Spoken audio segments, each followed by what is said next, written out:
All right. Hello.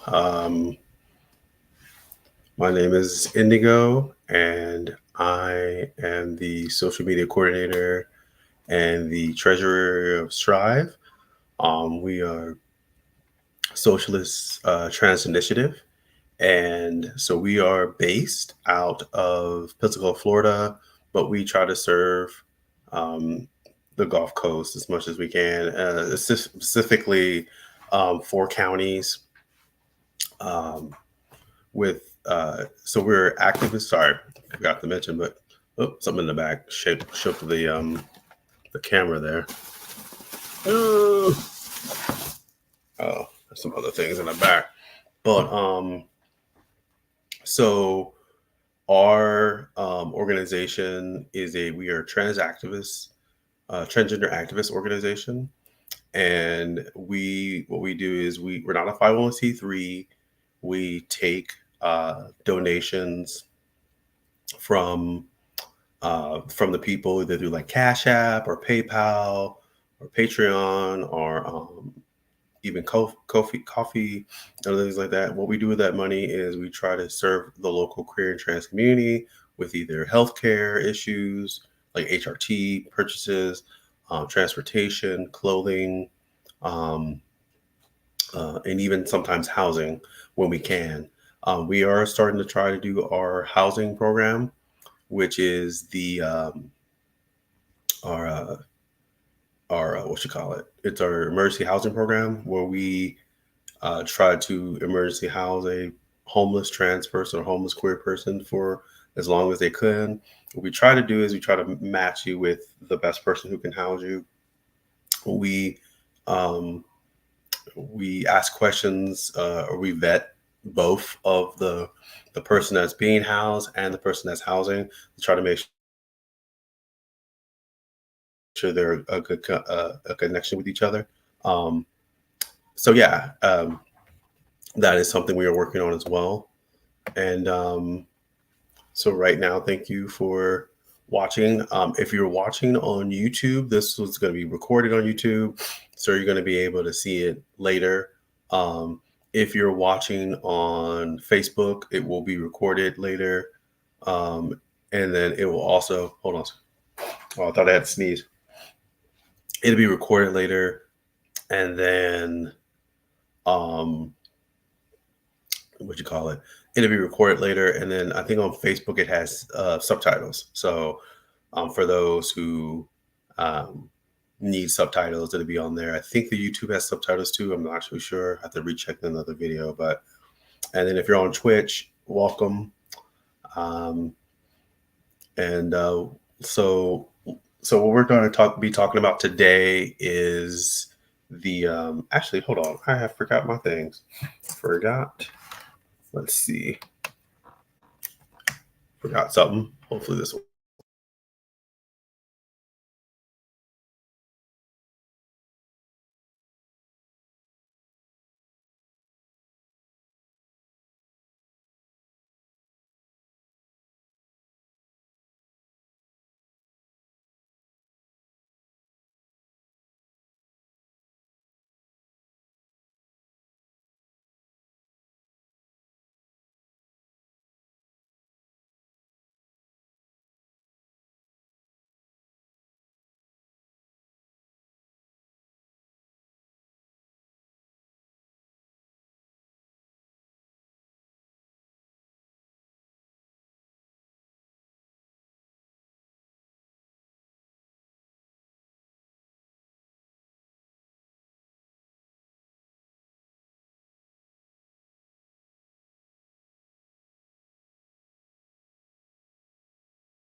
Wow, there we go. Okay.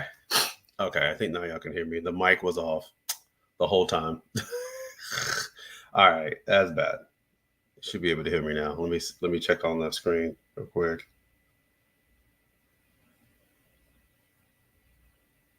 I'm trying to look at my screen.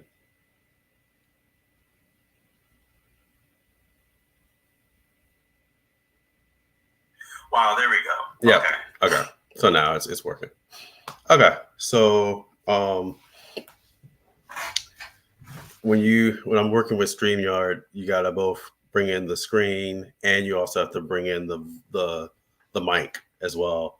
So I wonder if that's why the mic wasn't working, but maybe that's what it was. But anyway, now that y'all can hear me and things, let's just get started with what we're going to talk about today.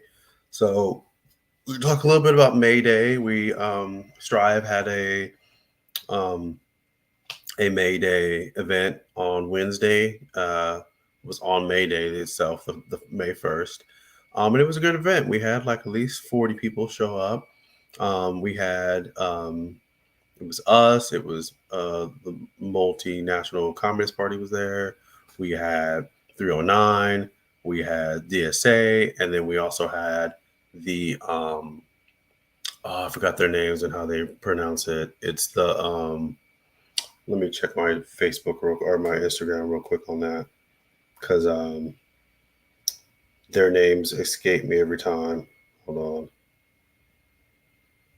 It is the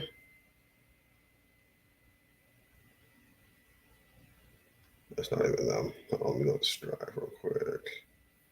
So I want to get their names correct, you know. Um,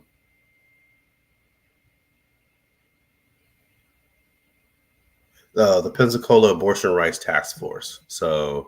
Um, so it was us. It was Strive, Multinational Communist Party, um, DSA Pensacola, 309 Punk Project, and the Pensacola Abortion Rights Task Force. So I think each one of the groups spoke, except for maybe 309, but they they were there and they promoted themselves as well.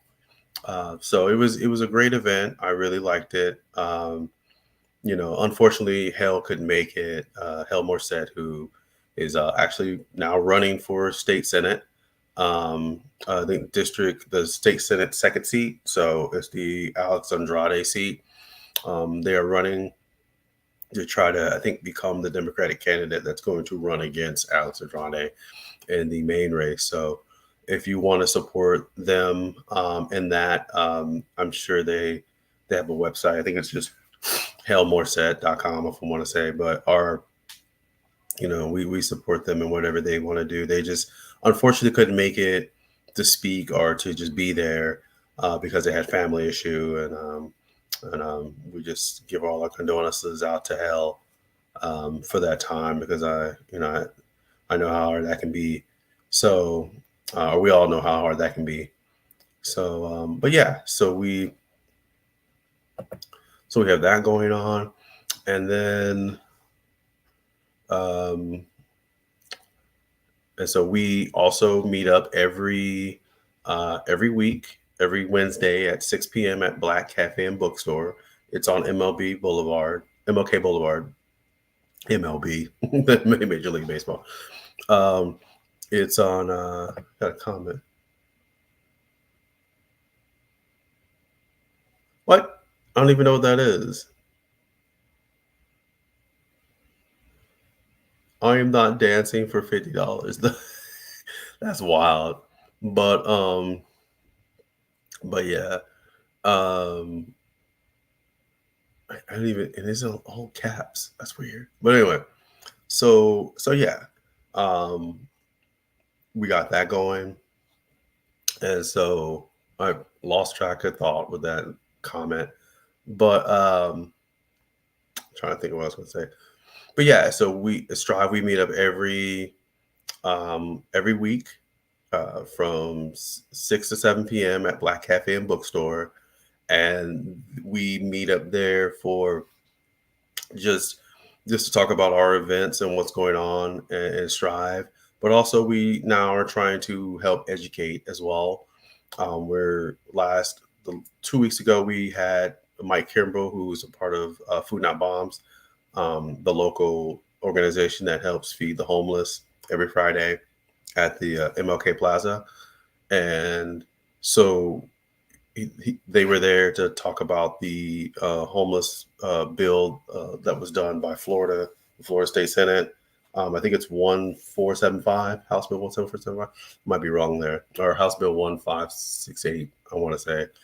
I think it's 1568. I might be wrong.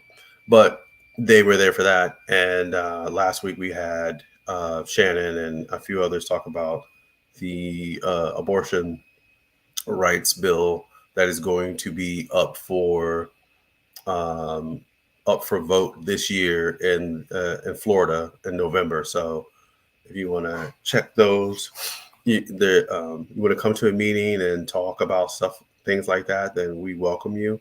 Um, and we have fun as well. We always joke around and stuff like that. So it's always a good time when you're with us and everything. So, but yeah, let's get started. So today we are talking about May Day. We're also going to be talking a little bit about the Tennessee bill that has gotten passed, and we might touch upon some other things as well. But let me get started with May Day real quick.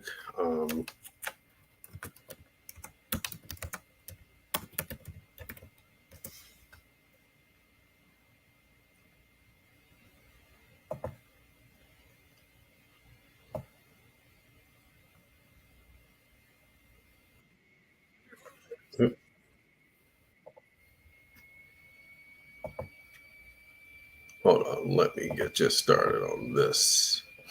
So, color how to share. Where's that? Okay. So there's a little video on May Day I'm going to show you. Um, so let me.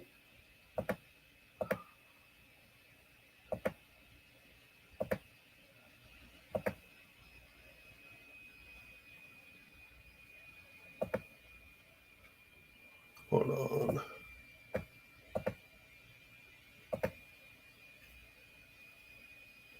Okay. So here's the initial video on May Day. It's a 1 minute video. It's not going to take too long. It's about 9 years ago. So um, it I don't think the information is going to be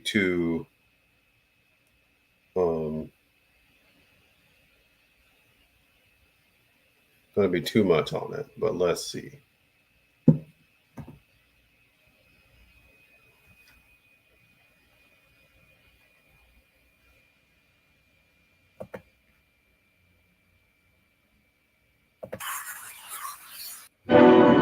For millions of workers around the world, the 1st of May is their day. In the late 19th century, American labor unions were fed up. Fed up with being overworked, in dangerous conditions, and with little pay. So in 1884, the Federation of Organized Trades and Labor Unions met in Chicago and had one major demand: an 8-hour workday. And on May 1st, 1886, over 300,000 American workers went on strike. 3 days later, thousands of strikers met in Haymarket Square, where a riot broke out between cops and workers. A bomb was thrown into the crowd, killing several people. It was called the Haymarket Massacre. And today, May 1st is known as International Workers' Day. While every country's workers have a different history behind May Day, they all commemorate those who have and continue to give their lives for workers' justice.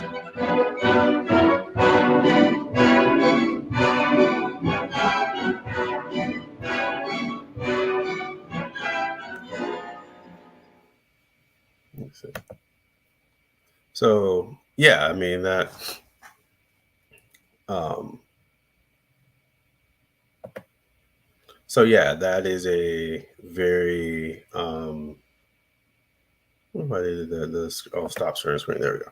So that is why.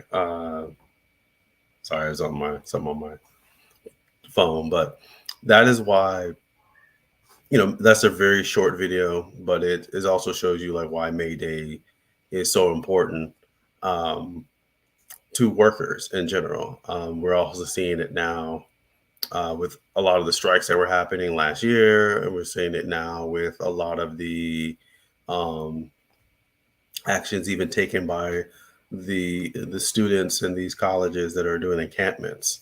And so, because people often forget, and I think one thing I sort of forgot to mention when we were at the May Day thing, when we're talking about it, is the fact that a lot of these students who are doing these encampments, they are putting their, not just their lives on the line, not just themselves on the line as students, but they're also putting their careers on the line. I mean, a lot of these students, if they unfortunately get doxxed or anything like that, they may lose chances at jobs.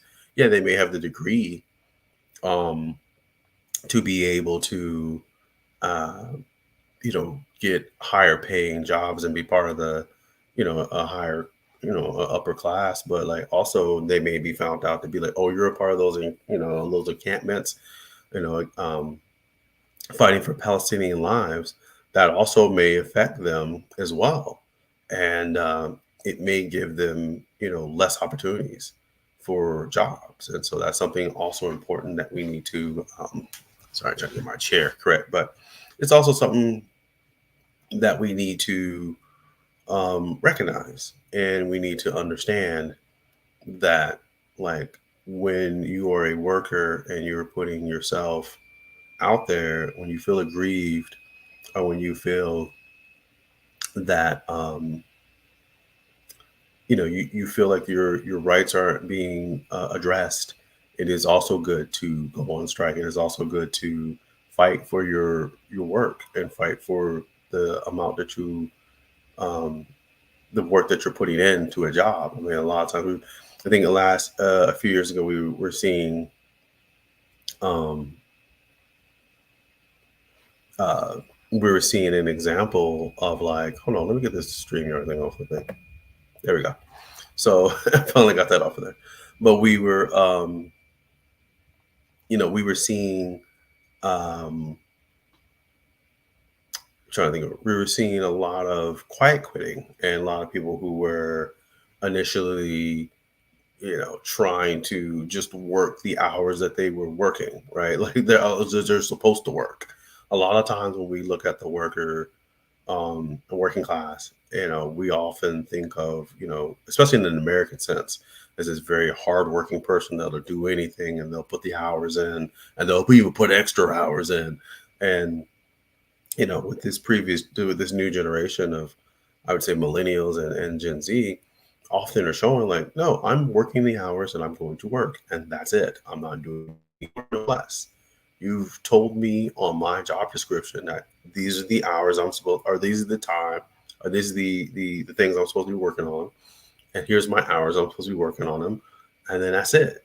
Because a lot of times with these jobs, especially the office jobs, they'll be giving you emails, they'll be giving you like, extra little work to do that you got to do off work, and like you can't. It gets to be too much. You can't spend time with your family. You can't spend time. Or if you do spend time with your family, it is, it is something that it is something that can get you as well. So, um, but yeah, I honestly think that, um, yeah, I honestly just think that it is just something that is very important that we constantly keep Mayday a thing and constantly keep it a constant conversation to better the rights and to better the opportunities for workers across the world, um, and to help them understand that, like, you're worth more than what, someone's giving you a paycheck for, but also at the job that you're working, you deserve more. You deserve way more, um, than what you're getting. I think I had something else. Yeah, I had like a little thing about worker Labor Day. Oh, well, yeah, it was a May Day across the world. Um, just a little bit of like an example of other countries doing their own, May Day celebrations, but also a lot of it's just a lot of protest. But let me get that on you for.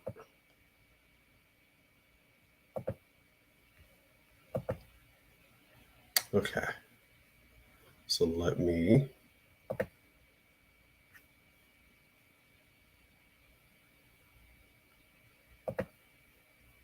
Oop, hold on. It is muted.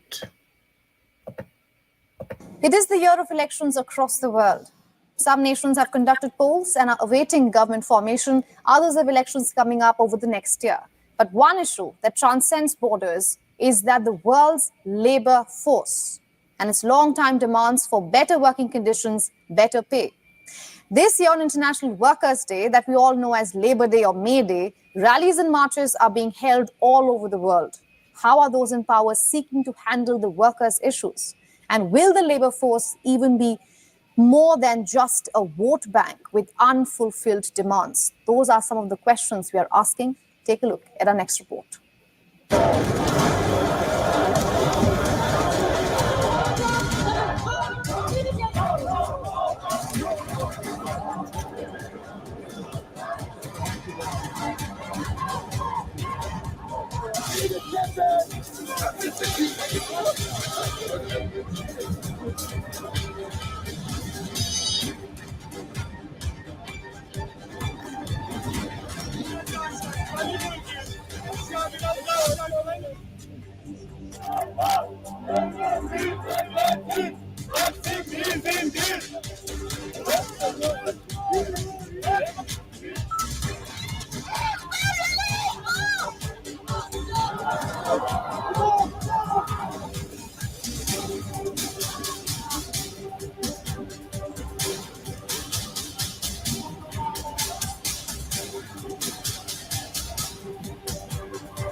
For all the latest news, download the WION app and subscribe to our YouTube channel.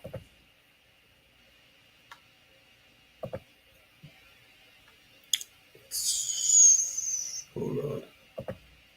So yeah, once again, it's hold on. Let me do that. There we go. So yeah, once again, it's very important to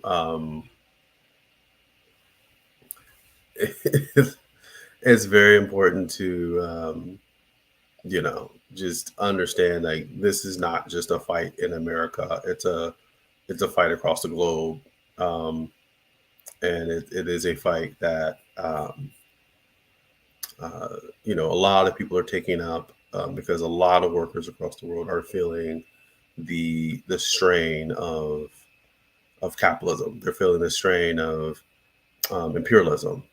They're feeling the strain of not being able to provide for their own families. They're feeling the strain of not being able to achieve the goals they want to achieve in their own lives, nevertheless their children's lives. And it is very, very telling that people across the world are trying to fight for the same thing. So you are united in that.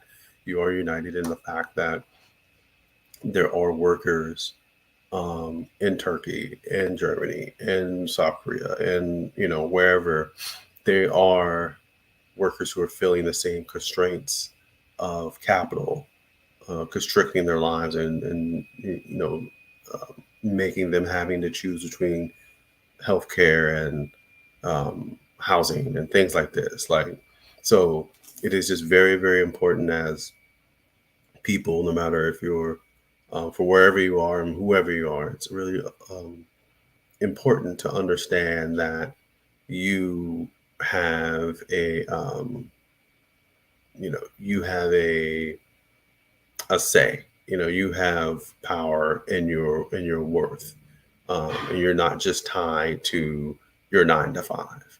And so I think that's very, very important to. I'm just shocked by this comment though. Like, I just like this comment is wild. I don't know who cardiac it, yeah, cardiac 8 is, but you know, but thank you for loving my energy. And yeah, I just appreciate it. But this ain't the this ain't the thing to dance to, I guess. But maybe another time. but but yeah, so let's go on to uh, Tennessee and what's been happening there. We're at the 4:30 point, so we're about halfway through this live stream. Like I said before, if you are catching this late, or if you're watching, it's going to be recorded. So on YouTube and on Facebook, it'll be recorded, so you'll be able to see it again. If you're on Twitch, it'll be up there for like a week, and then after that, it's going to be gone. But yeah, so let's just get on to it. Let me share.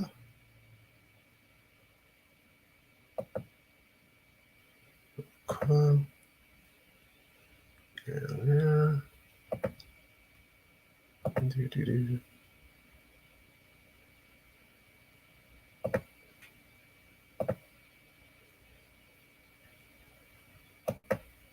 Okay, so let me make this bigger for y'all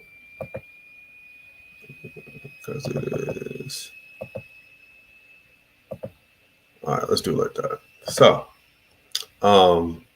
you see, as the title says, and this is the magazine. So again, it's like I said, we talked about 2 weeks ago, or actually about 4 or 5 weeks ago, talking about the magazine being a good site to look up, information on. And once again, they've carved out another good article. So this one is a new Tennessee law allows people with anti-LGBTQ plus beliefs to adopt queer and trans kids. The state that the law states that people's anti-LGBTQ beliefs cannot automatically disqualify them from fostering queer and trans youth.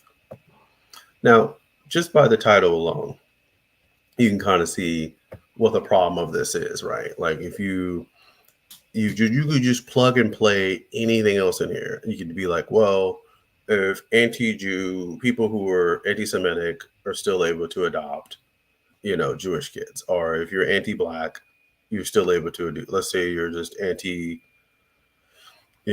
whatever, but we're still going to anti, something that's really important, and we're still going to allow you to adopt, because that means damn the vetting process. Like the vetting process be damned. We're still going to allow people to raise queer and trans kids, even though they may not be accepting of queer and trans kids themselves. So let's read through the article a little bit. It's kind of small there still. With that. Okay. So just going through this part here. Or this part here. Let me just. I'm starting from the highlighted section there. So on April 11th, Republican Governor Bill Lee signed the Tennessee Foster and Adoptive Parents Protection Act, which prohibits DCS, which is Department of Children and Services, from requiring adoptive and fostering families to affirm or accept or support a policy regarding LGBTQ plus identity if it conflicts with the sincerely held religious beliefs. Under the law, DCS may not deny application based on the applicant's religious beliefs, and further assess that if someone holds openly anti-LGBTQ plus beliefs, being placed in their home would not be contrary to the best interest of the child. More than 6,000 youth are currently in the state foster care system, according to one state estimate, who would be affected when this law takes place is on July 1st. So, like in 2 months. Um, wait, did I did. Okay. So I'm starting from right there. Since the law's passing, the Tennessee Lookout reported this week DCS officials will no longer mandate care that promotes dignity and respect for all children/youth and families, regardless of gender and sexuality. DCS spokesperson Ashley Zarak told the Lookout that the agency's policies for LGBTQ plus youth are now under review and will be updated on the website once the review is complete. Let's see. And then I'm going to do this right here.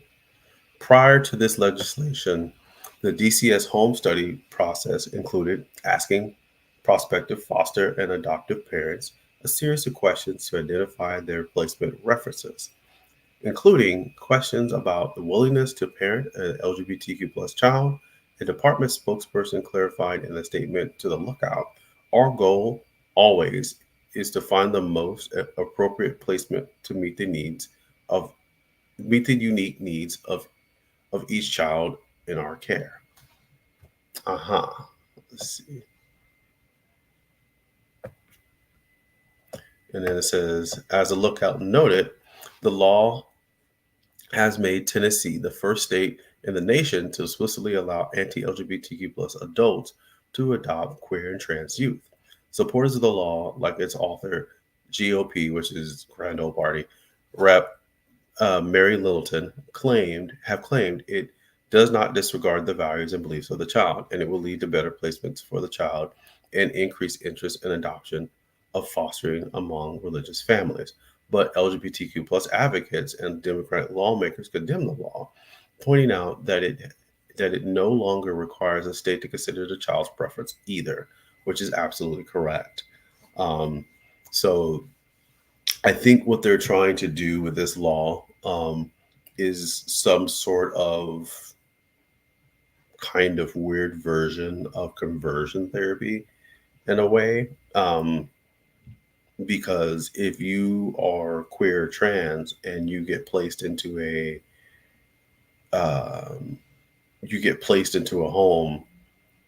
that is very religious and that is very anti-LGBTQ plus, that family is going to definitely try to make you fit into the family values, which would cause more repression for the kid and which will also cause these kids to further repress themselves, and further try to conform to what the family wants them to do. That's why they don't mind it, because they know full and well that the families are going to try to convert these kids back to like what they were, not what they were, but back to the religious values that fit what they're comfortable with, fit the Judeo-Christian, very straight cis values that they have, rather than allow your kids to be who they want to be and love who they want to love.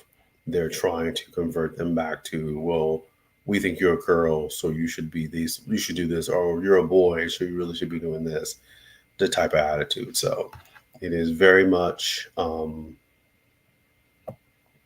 a very kind of ugly situation here when we talk about this, because kids are involved and they need the right person for this. So let me continue reading.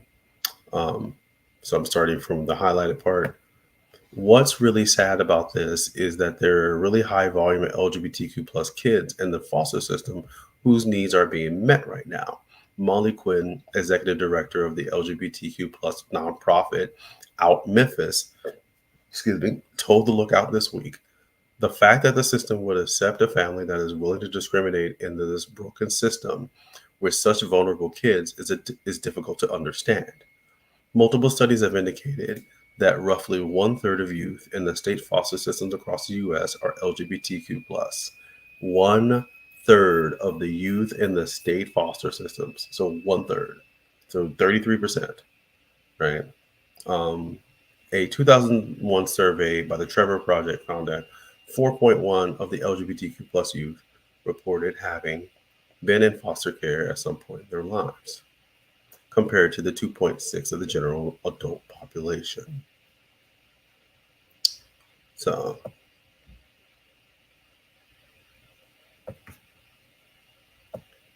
hold on. Let me come on there. No, there it is. So I'm starting right there. So Tennessee's new law is the latest consequence of state Republicans' ongoing war with the Biden administration. In an executive order last year, Biden directed the Department of Health and Human Services, HHS, to form policies protecting LGBTQ plus youth from being placed in homes that are hostile to their gender identity and sexual orientation.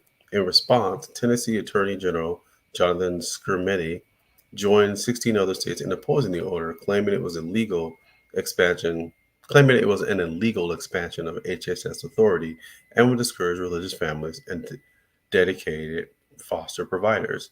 Um, I don't think it would. You just don't adopt that kid. How about you don't do that? Like, oh, that kid's queer. Okay, well, um, if you feel so the need, don't adopt a kid. How about letting somebody who's going to be more open minded, and someone who is open to having a queer trans kid in their home, allowing them to have them in that home. So, um, and so let me see the rest of this article. Oh, there's not much left.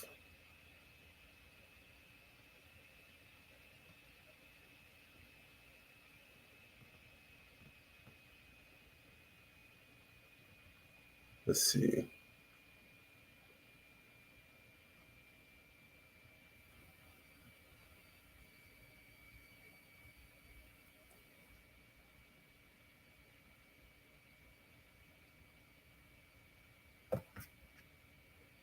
Let's start here.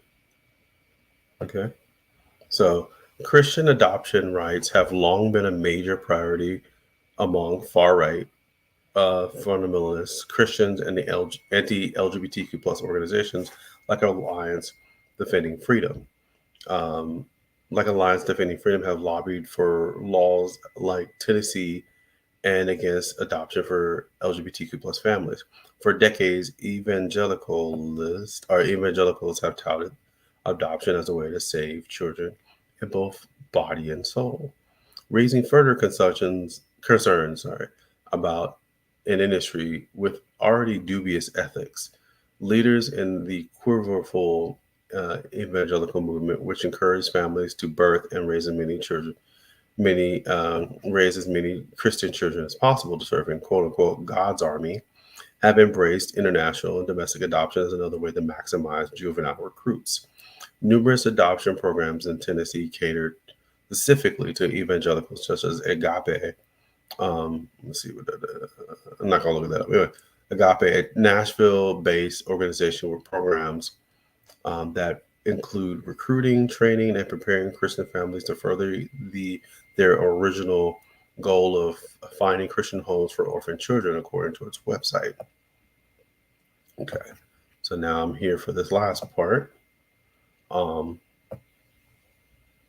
Tennessee's new law amid a rising tide of hate crimes in the U.S., especially directed at LGBTQ plus youth, further concerning advocates about the increased potential for harm.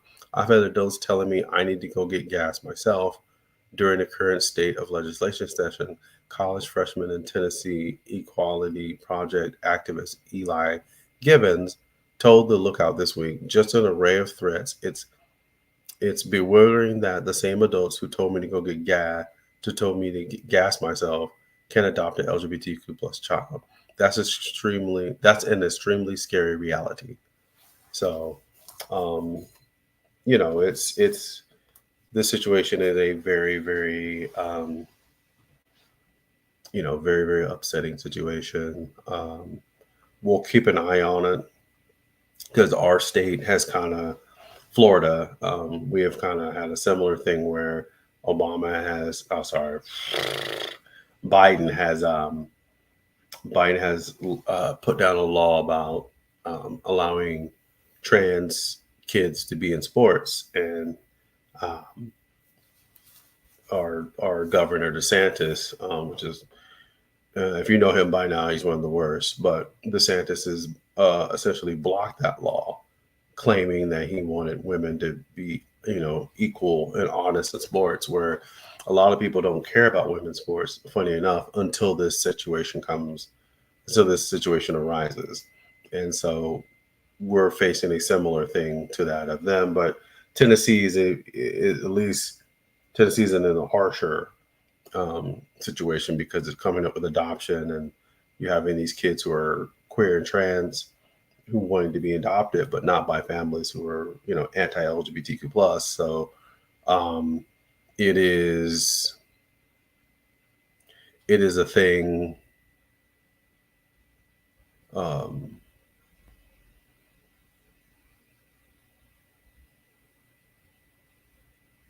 it is a thing that I, just hope that it can get resolved.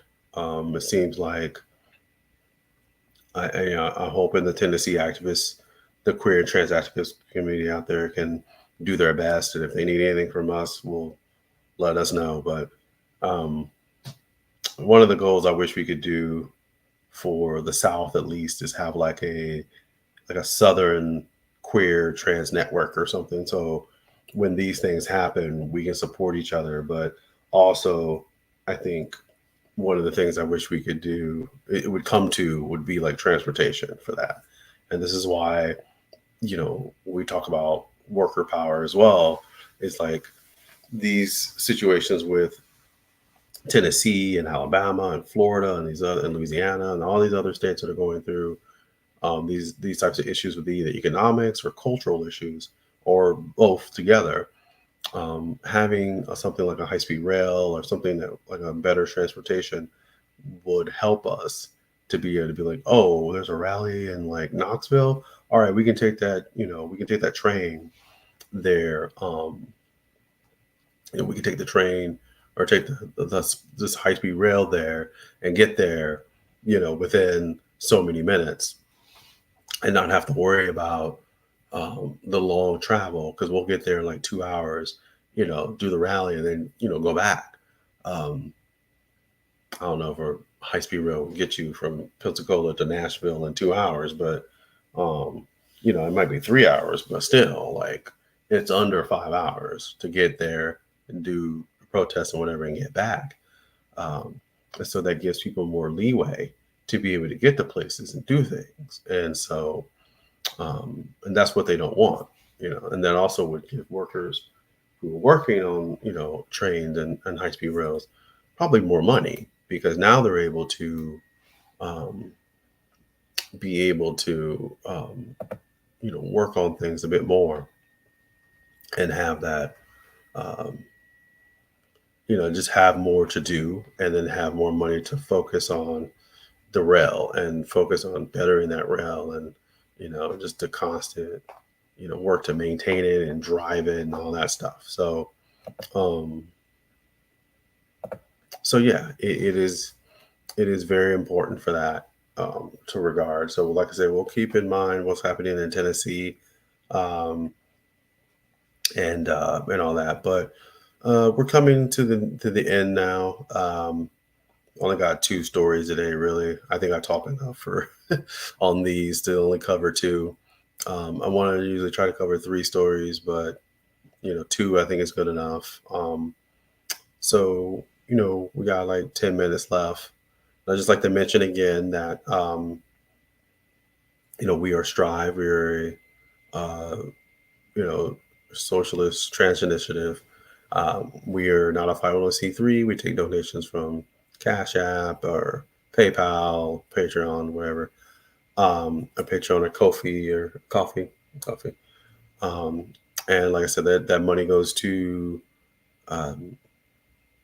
HRT, goes to housing, transportation, clothing, and for the queer and trans community. We have meetings every Wednesday at the Black Cafe and Bookstore on MLK Boulevard from 6 p.m. to 7 p.m. Sometimes we run a little over, but usually it's around that time. We talk about things, we try to educate, um, and then from there on, right now, we just had the May Day. Um, we just had the May Day thing. You might see us at Control Alt Drag, which is a drag. It's a drag show that usually happens at the Handlebar, uh, and I'm not sure what day that is. Just check up with us. I think on our Instagram we've already posted it, but check up with us on that. You might be able to see us there as well. Right now, I don't think that we might have a like our meetings. We also try to do a social event. So, like for example, I think the last one they went to the beach. They might try to do that again. But June is coming up, and so obviously that'll be Pride Month. Um, Also, it will be the 10-year anniversary Force Drive, so we'll try to do something for that as well. Um, and then, and I think Pride is on our Pride event is on the 15th, so that's a Saturday, and we'll see you there for that. But but yeah, other than that. Um, If you have any questions for us, like I said, we're on Instagram, we're on TikTok, we're on um, Facebook, and on X or Twitter. So if you want to ask us any questions or you have anything you want to say to us or anything like that, let us know. Um, we try our best to answer the questions. I try my best to get to you. If not, one of our other members will get to you. And that's it. And so, yeah, we're on these other sites. I'm trying to think of what else. Oh, so we also have a Discord. So if you want to talk with, if you want to be a part of a community, um, part of the Strive community, we have a Discord. Just ask us for it. We'll send you the link and we can join in. There are different channels on there. I mean, ranging from just general channels. We also have a channel that's just about the meeting notes and going over those meeting notes from the last meeting. Um, we also have um, just like a group therapy thing in there. There's also like theory hours. There's also just memes and jokes. So it covers. It seems like it covers all the bases. I think there's like video games and music and things like that. So if you want to join that, it's our Discord. So that's great as well. Um, we'll try to keep you updated on what else is happening as well. But yeah. So other than that, we'll see you next time. I appreciate the one person that seemed like it was in here. But I've got to promote these a little bit more myself. Maybe we promoted it a little late this time. We did it on Friday. I usually try to promote these like on Monday, so people will have more time to see it. So, and I know on the weekends it's kind of hard for people to get the things, but we try to do these on Sundays because it's a day where most people are at home. They don't really, it's not like a Saturday where people are like out and about. Usually Saturdays or Sundays. I'm sorry, Sundays usually people are at home and they're basically trying to just clean up or whatever. And this is for me. This is something that you can listen to while you're like cleaning up and while you're like maybe doing your homework or you're just trying to relax. For the next Monday, for going back to work or going back to whatever you're doing. So, but like I said, if you're on YouTube or Facebook, this will be recorded, so you'll be able to see it again. If you missed it, or if you know anybody who wanted to watch this and missed it. And then, like I said, for Facebook, it has subtitles. I think YouTube, you can put on the subtitles. And then for Twitch, it'll be on for a week and then it'll be gone. So you have that as well. So once again, thank you for watching. I really appreciate it. Trying to get these to be more consistent. So this is the third one consistently. So hopefully we can do these every 2 weeks and get them consistently done. So people can keep up to date about what's going on with us and what's going on with the world as is, especially among queer and trans people. But yeah, so thanks again for watching. I really appreciate it, and see you next time.